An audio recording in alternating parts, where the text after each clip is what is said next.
Mike Platinum Perry says he'd gladly leave his bare-knuckle success behind and put pen to paper on a fresh UFC deal, so long as that contract leads straight to a marquee showdown with Conor. Yeah, you're welcome back, because I welcomed you back. Yeah. October 11th is your date, and you'll dance for me, boy. You'll dance for the owner, and then we can talk. But your date is October 11th. Yeah. Michael Perry, the return of Platinum. And we've got some hell of an announcement for an opponent for you. One of the baddest men to ever grace the Ultimate Fighting Championship when it comes to bare knuckle. And he's going to throw down with you in front of me for my viewing pleasure. And then I'll decide if you're worthy.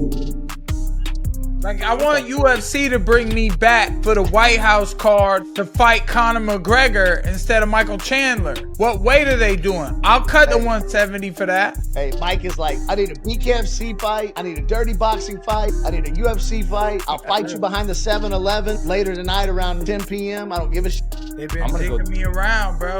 Hey, I'm just glad Jake Paul didn't get your ass deported after he beat you, like he did to Julio Cesar. Manager Ali Abdelaziz believes Tom Aspinall is making a costly miscalculation by putting his career on hold for as long as 2 years just to land a matchup with John Jones.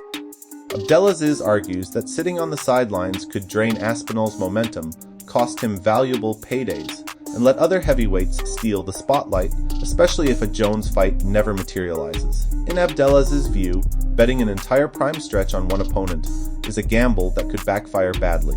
Honestly, Tom Aspinall made the biggest mistake of his life. He's wasted so much time. How are you going to buy this time back? UFC is going to give him this money back? Of course not. I'm a huge Tom Aspinall fan. I think he's going to be one of the greatest fighters ever. If I was on his team, I would say, forget about John Jones. Fight's a real gun. Keep fighting. How do you feel about John retiring? I think if the man wants to retire, he should retire. He's a young man's sport. We know all his lifestyle. He's very talented, right? Talent take you so far. But after the hard work, kick it. John Jones, I think he's been just so talented, beating everybody of talent. I think maybe he worked hard at one point, but not lately. Honestly, if I was him and I want to keep my legs intact, I will not fight Tom Aspinall or Francis Ngannou. He made that right decision. Tom Aspinall thinks Ilia Topuria is the UFC's biggest name at the moment. He points to Topuria's unbeaten record, the buzz from his recent title win, and the way fans in both Georgia and Spain have rallied behind him.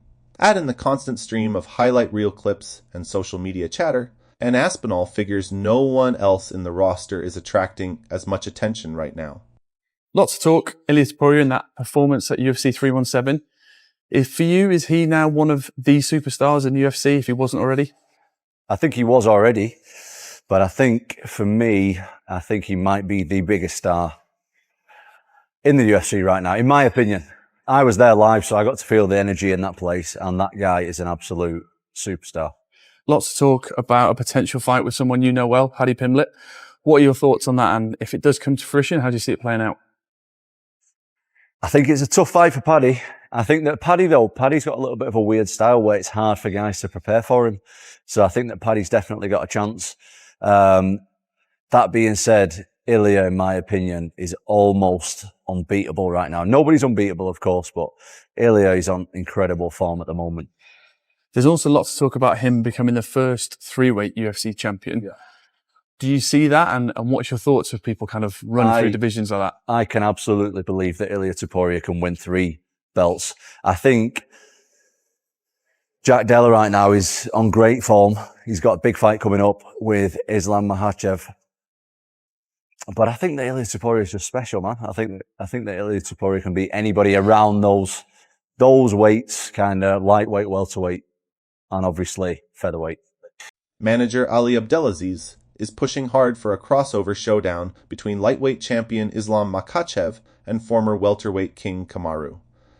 Abdelaziz argues the matchup would let 2 of the sport's most dominant wrestlers test their skills against each other while giving fans a fresh, high-stakes, super fight that cuts across weight classes. In his view, bringing Islam's smothering top game up against Kamaru's brick wall takedown defense would settle long-running debates about who really owns the grappling throne, and create the kind of marquee event that could headline any pay-per-view on the calendar.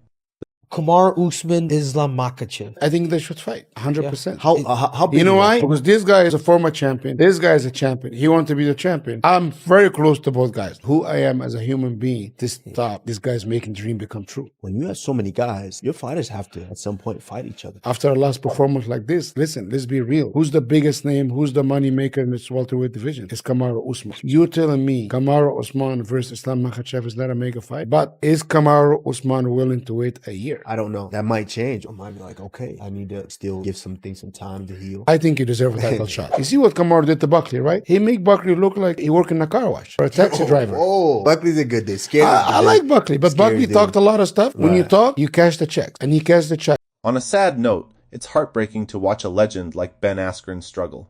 In a recent video, he said, "I've never smoked a single cigarette in my life, so why does it feel like my lungs have been stolen from me?" What's up, guys? I want to give a update on how I'm doing. Everything is going pretty well. I got another tube out. I only have one tube left.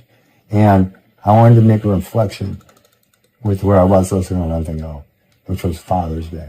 So I'll read you this journal entry from our friend Amber. I actually thought my wife wrote it. I was mistaken. So there really hasn't been any big updates on last few days. They have been trying to tinker with the tradition and other things, but honestly, constantly changing. A part of the day, you think he's doing great, and the morning part, you're not. It's been very up and down. Whenever he wakes up, his oxygen is dropping. What's happening is that his heart takes the blood and doesn't get to go through the ECMO. Therefore, it can't get oxygenated.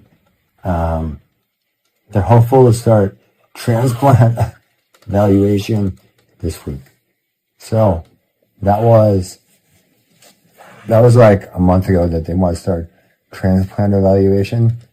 Feels like, holy crap, came a long way since then. And then I just wanted to give one Mental Mondays message, and that was, I'm going to plead guilty. I felt guilty for myself one time. Right? And that doesn't do anyone any good. And I thought, man, I never smoked one cigarette, never smoked any weed, never did anything. Why did my lungs get stolen from me? Right? Why is this happening to someone who smokes habitually? Then I realized it happened. It's over. It's done with. I could be bitter and angry. I could whine, cry. It's not going to help anybody. I am where I am now, and I'm going to move forward the best that I can. So, I hope you guys are enjoying the updates. I will not feel sorry for myself. I'm going to get out of here pretty soon, and I hope you guys have a great day. Peace. Later that day, he logged on to social media to give everyone a short update. He wrote, "Quick update, I will not feel sorry for myself." He went on to say that, even though the situation is scary, he's choosing to stay positive and keep fighting. He thanked fans for their support and promised to focus on getting better, one day at a time. Thanks for sticking around till the end. It means a lot. If the story moved you or taught you something new, please give the video a thumbs up. It only takes a second and really helps more people find the channel. I'd love to hear your thoughts, questions, or your own experiences in the comments, so don't be shy, join the conversation. Want to stay in the loop on Ben Askren's recovery and other MMA news? Hit that subscribe button and tap the little bell icon so YouTube actually lets you know when I post. You can also follow me on Instagram and X for quick updates, behind-the-scenes clips, and the occasional live quanda. If you know someone who might care about Ben's journey or just loves combat sports, share this video with them. And if you'd like to go the extra mile, check out the support links below. Every bit helps keep these stories coming. Thanks again for watching, take care of yourselves, and I'll see you in the next one.